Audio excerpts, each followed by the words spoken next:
የጠፋውን የዓለም ዋንጫ ያገኘችው ጀግናዋ ውሽ። የፒክለስ አስገራሚ ታሪክ። የዓለም ዋንጫው ስርቆት።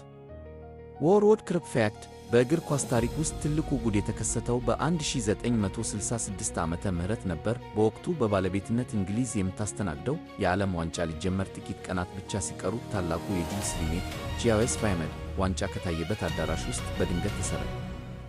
መላው የእንግሊዝ ፖሊስና መርማሪዎች ሌሊት ከቀን ቢፈልጉም ዋንጫውን ማግኘት አልቻሉም። ነገር ግን መላው ሀገር ካፈረበት ስርቆት የታደገችው ፖሊስ ሳትሆን ፒክለስ ፓይኮስ የተባለች አንዲት ትንሽ ውሻ ነበረች።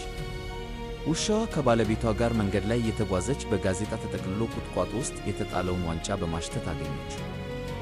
በዚህ ጀግንነቷም የዓለም አቀፍ ዝናን ከማግኘቷም በላይ የሕይወት ዘመን ነፃ የምግብ አቅርቦት ተሸልማለች።